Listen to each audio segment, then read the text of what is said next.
የዜማና የአቢኒ መገናኘት አሁንም ፈተናቸውን አብዝቶባቸዋል። ምክንያቱም አቢኒና ዜማዬ ከመጀመሪያ ጀምሮ ብዙ ስቃይ እያሳለፉ ይገኛሉ።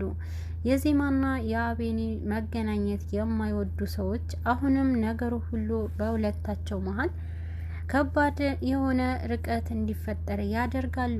አቢኒና ዜማም እንዳይገናኙ ዜማም አቢኒ ለማግኘት ያላት ፍላጎት በጣም የሰፋ ከመሆኑ በላይ ግን ደግሞ ከኢንስፔክተሩ ጋርም አቢኒን ባላገኘችው ጊዜ ስታማክረው ነበር።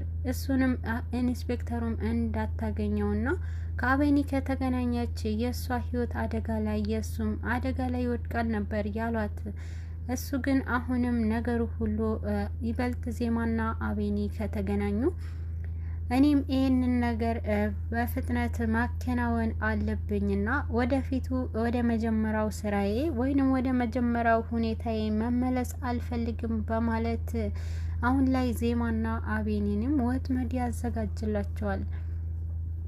አቢኒና ዜማ ከተገናኙ ጀምሮ ሁለታቸው ላይ ያለውንም ደስታ በጣም የራሳቸው ህይወትንም አስቀጥለዋል። ይበልጥ ግን በተገናኙ ጊዜ ነገሩ ሁሉ ከኋላቸው ሆነው እንዲሁም አጠገባቸው ባሉ ሰዎች እየተከዱ ቢሆንም ምንም ቢሆን ለትንሽ ጊዜም ቢሆን ዜማና አቢኒ ደስተኛ እየሆኑ ይገኛሉ። አሁን ላይ የዜማይና የአቢኒ መገናኘት ይበልጥ ያስጨነቀው ኢንስፔክተር ነገሩ ሁሉ አብሯቸው በመስራትና ይበልጥ ደግሞ ከሌላ ሰው ጋር በመመሳጠር ሌላ ወጥመድ ውስጥ እንዲገቡ ለማድረግ እየጣረ ይገኛል። ናቲ ከታሰረበት ካመለጠ በኋላ የኢዛና ጭንቀት ጨምሮበትና ኢዛናም ካሁን በኋላ በቃ አልቆልኛል የኔ ህይወት ብሎ በጣም ውስጡ ተጨንቆና ምን ማድረግ እንዳለበት ግራ ይገባል። ኢዛና አሁን ላይ ለዚህ ሁሉ ጊዜ በእጄ አስሬውና አሁን ላይ ወንድሙንም አግኝቶት ቢሆንና የኔስ ህይወት ምንድነው የሚውጠኝ በማለት ኢዛና በጣም በመበሳጨት ይበልጥ ደግሞ ራሱ ላይ ጉዳት ለማድረግ ይወስናል። ግን ደግሞ ተስፋ መቁረጥ የሚባል ነገር እኔ ላይ የለም እያለ መልሶ አንድ መንገድ እንዳለ ያስባል። ኢዛና አሁንም የራስ ወዳድነቱ ብቻ ሳይሆን ይበልጥም ሌላም መውጫ እንደማያጣ ራሱንም ያጠነክራል። ነገር ግን ኢዛና አሁን ላይ እድልም እንደምታስፈልገውና ከእድል ጋር አብሮ በመስራት ይበልጥ ከሷ ጋር በመስራት እሷም የሆነ ነገር እንደምታግዘው እርግጠኛ ይሆናል። ግን ደግሞ እድል ጋር ከሄደ ይበልጥ እድልም በጣም የሆነ ከሱ ጋር የሆነ የመንዛዛት ነገር ታደርግብኛለች፣ ግን ቢሆንም እሷንም ታስፈልገኛለች በማለት ወደ እድል ለመጠጋት ይሞክራል። አሁን ላይ ወደ አቤልም ስልክ በመደወል ይበልጥ ጭንቀት ውስጥ በመግባትና አቤል በፍጥነት አቢኒንም ማግኘት እንዳለበት ለአቢኒ ስልክ ይደውልለታል።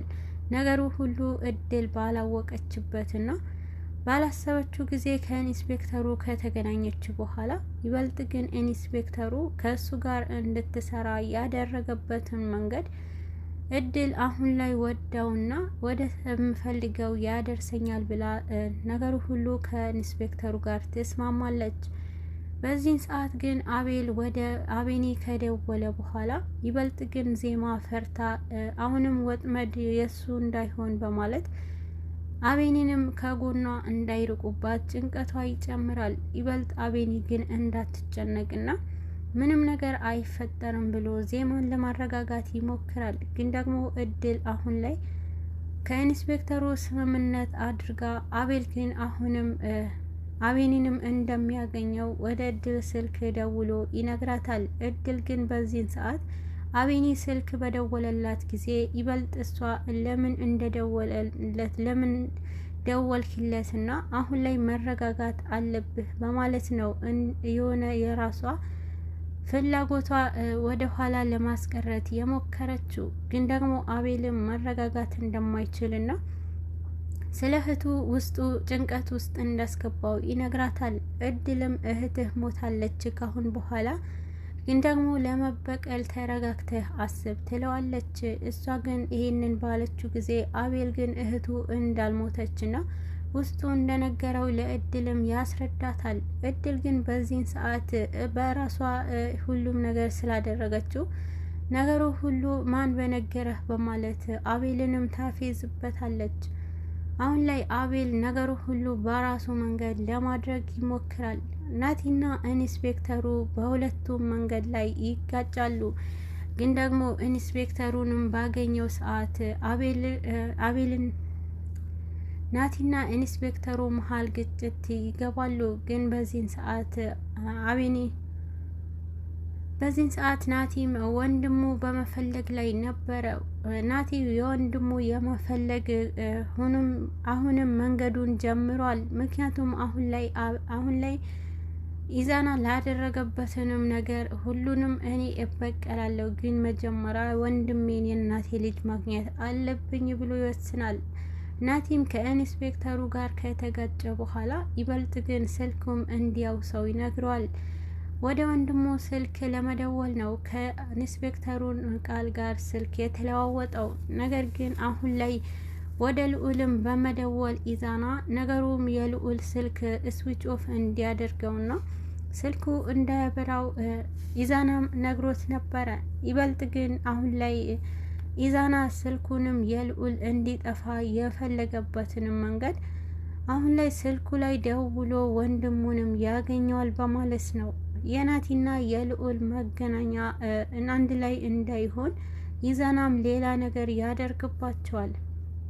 ናቲ ስልክ በሚደውልበት ሰዓት ግን ደግሞ ልዑልንም ሊያገኘው አልቻለም።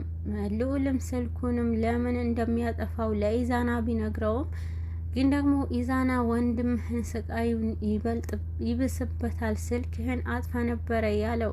በዚህን ሰዓት ግን ልዑልም ምንም አማራጭ ስለሌለው ነገሩ ሁሉ ኢዛና ባለው መንገድ ለመስማማት ይሞክራል። የኢዛና ፍላጎት አሁንም ከሰፊና ይበልጥ ነገሩ ሁሉ ከልዑል ጋር በጣም እያከበደበት ይገኛል። ኢዛናና ልዑል መሀል ያለውንም ፍጥጫቸው ይበልጥ ግን ልዑል በመታገስና ኢዛናም ወንድሙ እንዲያገናኘው ለኢዛናም ልዑል ወንድሙ እንዲያገናኘው ይነግረዋል። በዚህን ሰዓት ግን ኢዛና በጣም ከፍቶና ወንድሙንም ዳግመኛ ሊያገኘው ከፈለገ ምንም ጥያቄ እንዳይጠይቀው ነበረ ሲያስፈራራው።